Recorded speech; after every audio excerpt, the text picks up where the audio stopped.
So I exist. Does envy make us unhappy, or does it push us to work harder? Does envy turn into paranoia, or does it slide into depression, or even transform into gratitude? Is it possible to live without feeling envy? My name is Idit Afandari. I have a PhD in philosophy, and I specialize in comparative literature and visual studies. In the second episode of my podcast, Talking Philosophy and Images, I try to understand what envy is. I also share personal stories to show how abstract ideas connect to everyday life. I ask how we can think and talk about envy in a world shaped by sex, power, and money, when everyone seems to envy everyone else all the time. According to psychoanalyst Melanie Klein, envy enters the world at birth. The baby develops because it envies its mother's breast. Does that sound familiar? When a baby is born, it relies completely on its mother's body. To the baby, the breast feels like a safe, natural, generous place. And the baby imagines that it has control over it. Over time, the baby learns that the mother's body is separate and independent. By 6 months old, the baby reaches the paranoid position, feeling envy and sometimes acting out toward the mother's body. The baby bombards the mother with feces, urine, and vomit as a way of punishing her for not being exclusively devoted to it. If conditions are right, a fortunate baby reaches what is called the depressive position. At this stage, the baby realizes that it and the mother are separate people, each existing on their own. This is the mature baby who is content to be alone while the mother is nearby. The baby feels grateful to the mother. The mother is not controlled by the baby, but her caring attention has become part of the baby's inner world. Rather than staying sad for a long time, the once lonely baby learns how to care for itself because it has taken in the care its mother once gave. This story about envy can even make experienced psychoanalysts uneasy, who ask whether it is really true that such a young baby could already be caught up in ideas of conflict and destruction directed at the very person it loves just because of envy. If we start out this way as infants, it can be unsettling to consider how envy affects us in the complicated lives we lead as adults. How does envy fit into lives shaped by religion, society, politics, capitalism, and power all at once? Let's explore how Christianity views envy by looking at the ideas of the theologian Thomas Aquinas. According to Aquinas, envy is a unique sin because it destroys the chance for community. An envious person feels sad when someone else experiences good fortune.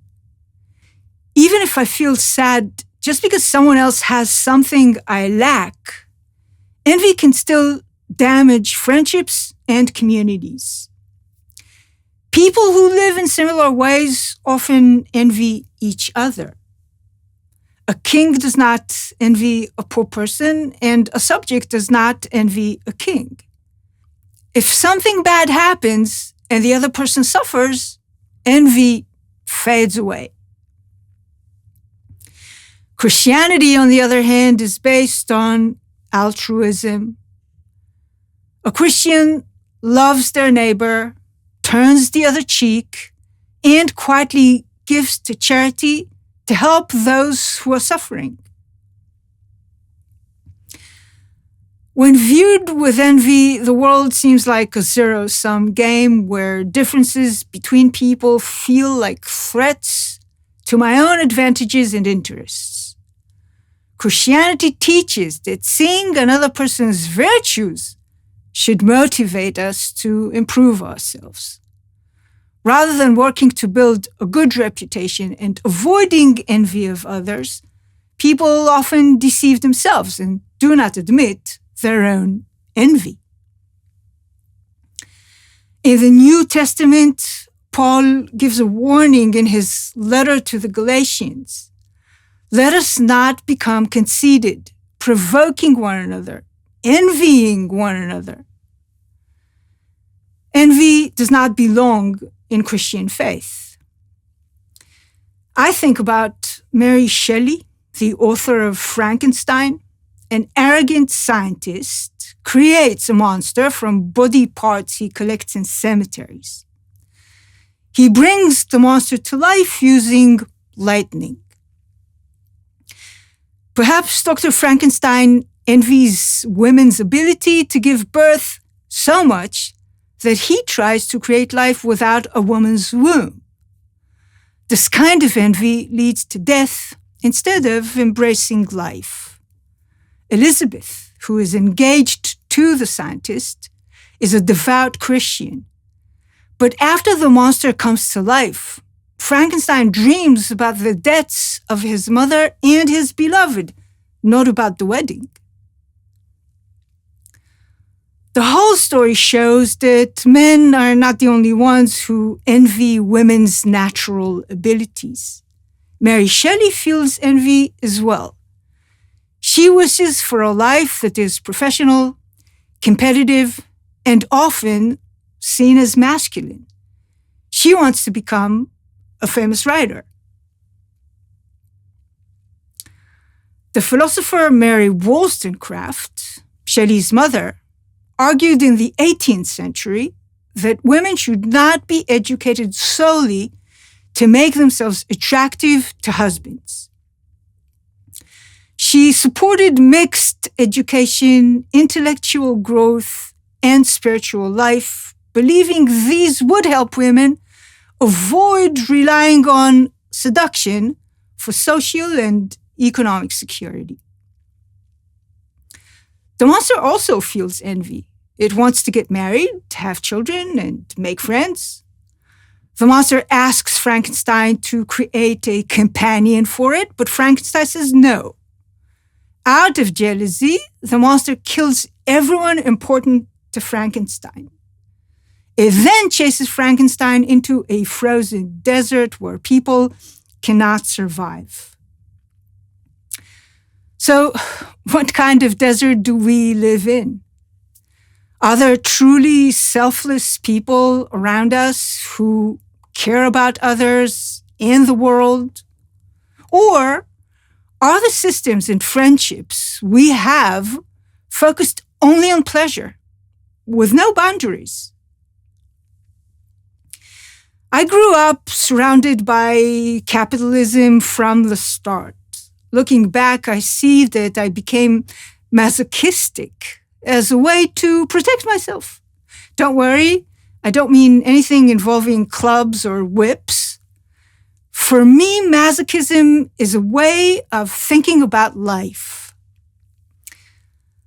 I was afraid that the constant push for economic, social, and political success, which seemed normal in my family, would end up crushing me. I never felt jealous of my father's or my brother's achievements, but I did wish I had as much energy as they did in daily life. They always seemed full of life and creativity. Psychoanalysts Winnicott and Christopher Bola say that If a parent doesn't spend time with their baby, the child learns to adapt too much and becomes overly cooperative. As an adult, this person is often afraid to stand up for themselves. I behave masochistically to stand my ground.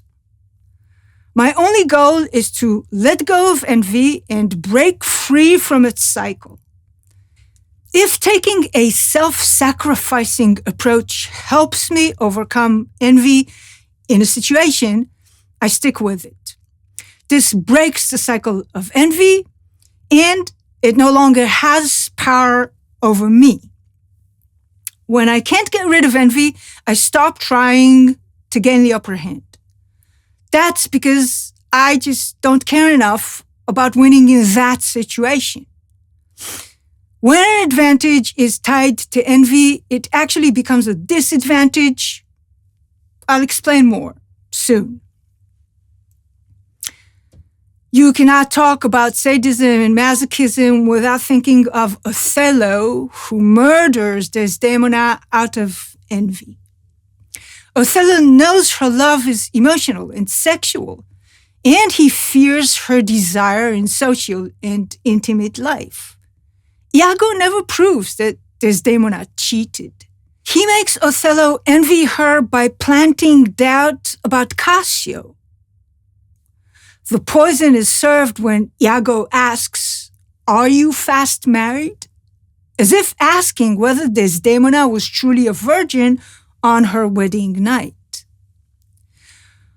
Othello envies Desdemona while alive, but returns to loving her after murdering her and killing himself.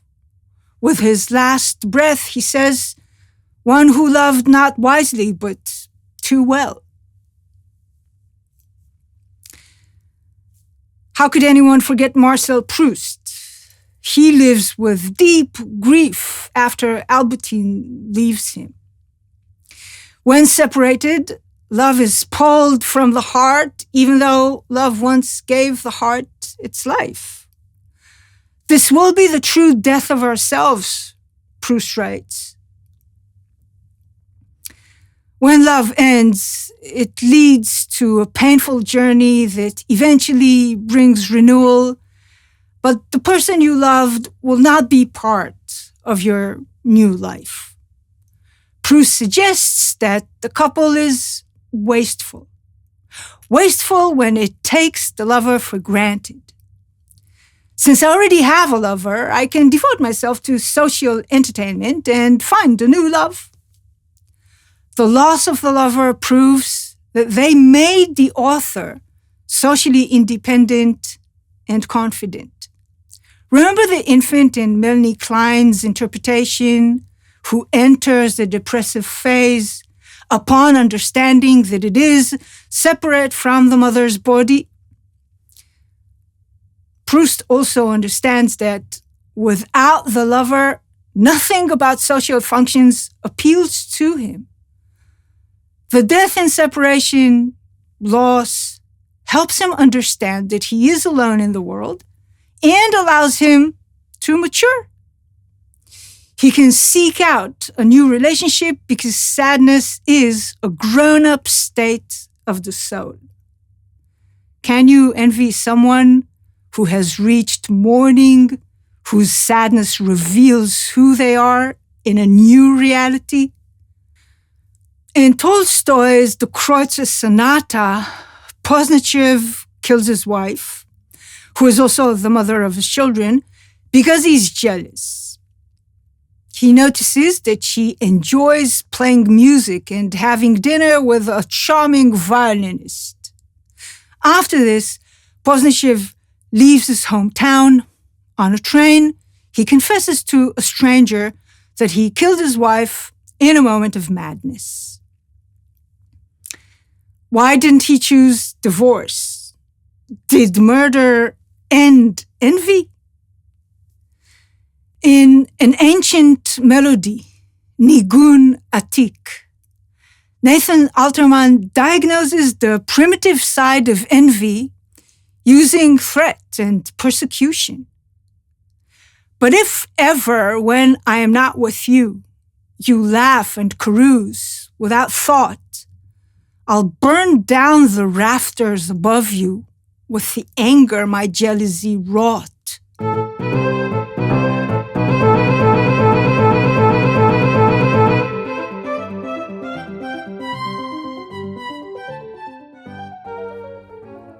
In works like these, envy sits at the heart of families who are deeply involved in social life, ready to cause problems at any moment. Everyone ends up betraying each other. Love and society together can be a dangerous mix. Sometimes self-love and desire can turn into hatred for the person you love. Other times, not having enough confidence can make you afraid of what your partner wants. How can we link psychoanalytic envy, which may turn into gratitude in normal situations, with jealousy that can result in mourning, murder, or suicide? Marxist philosophers and cultural theorists link unconscious desire to pleasure. Capitalism offers pleasure to people who have endless desire. As a PhD student in the United States, I organized a trip to Paris before winter break. I attended seminars by legendary philosophers, Jacques Derrida, Yulia Kristeva, Luz Irigaray, and Helen Cixous. It was before Airbnb. I asked a French peer to post a note at the gym to help me find an apartment. I lived for a month in the 16th arrondissement. What I didn't know was that my diligence caused envy. A professor friend secretly investigated my trip instead of asking me directly. Why not ask? We were friends. Because of envy. What was there to envy? I got everything I wanted that term. I had my studies, access to respected professors, and an apartment in Paris. What more could I want?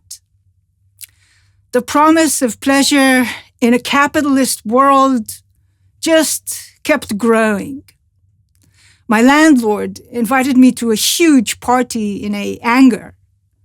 I bought the tickets, went, and was amazed by how big the place was for Paris and by how many people and how much alcohol there was. Everything felt over the top, and the music was so loud it messed with your senses. People seemed to love it. It was just excess for its own sake. Lacan defines desire in a confusing way. Desire desires the desire of the other. Maybe desire wants the other to desire us. Or maybe we desire what the other desires. In any case, desire follows a capitalist pattern. I want to create and fulfill what someone else wants. This means I desire what others desire, whether it is their Lamborghini or their spouse. To understand Lacan, it helps to see this as jealousy within society. If envy shapes what we want, then our desires never really stop. Desire is never satisfied and keeps moving from one thing to another. Sociologists study how envy works in the workplace and in similar situations. A selfish worker may envy the connections, power, or money that others have. A masochistic worker feels guilty when others do not benefit as much as they do. A rational worker focuses on making a profit and does not compare their results to others. If managed well, envy can become a source of motivation. Envy can be useful, but it is important to manage its effects. I'm not sure if it's my tendency toward self-denial or a sense of natural superiority. But when combined with asceticism and altruism, it makes sense to me. I don't have an official diagnosis to back this up, but it feels true.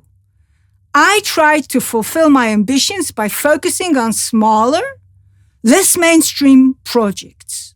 For example, I plan to prepare a seminar for a university in central China and keep building relationships with my collaborators. Meanwhile, a competitive Western colleague who values more mainstream cultural projects will likely aim for a professorship. Sociology looks at how gender differences can also lead to feelings of envy. Men often envy other men who have good connections and access to resources. They may also feel jealous of those who are athletic and make friends easily. Women may envy others' professional success and promotions, but they can also feel jealous of women who are attractive and easily connect with men. My desire to be different shapes who I am. I like to believe I am not envious. If a group does not want me, I do not try to fit in. I feel comfortable holding different opinions and choose to stand out. In my career, I have achieved things that are considered mainstream, like being a professor, publishing work, and building international academic relationships. These are important for senior faculty. While being different is valuable in social and professional settings, it can still lead to mainstream success. I remember a story from gender studies about jealousy that reminds me of my own family. At work, men are often understanding and flexible with women. In my family, I've asked for financial help more than my brothers because I earn less and want to keep working. My family supports me, and my brothers don't expect me to pay them back. Even though I don't make as much as they do, no one questions my value at work or at home. Zizek, a cultural theorist, argues that a free market economy shapes which social relationships are valued at work.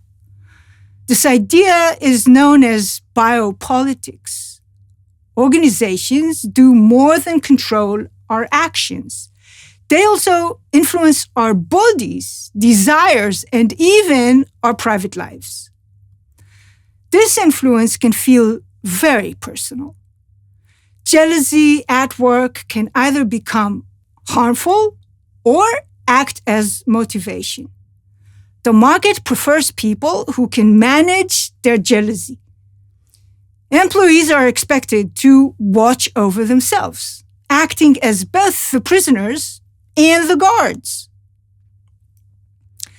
Like in love and relationships, jealousy at work usually only stands out when it gets out of control, leading to extreme outcomes like violence or self-destruction, rather than more common results like quitting or being fired.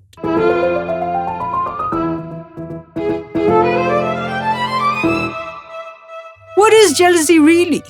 How can we notice this feeling and shift toward calmer states of mind like sadness or gratitude?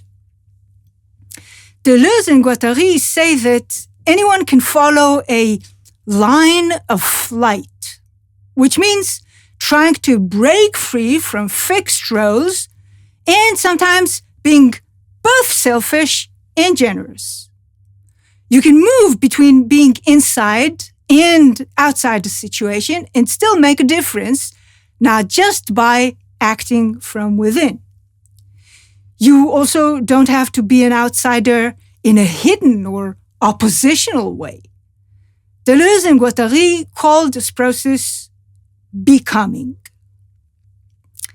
We are capable of breaking free from the structures placed on us.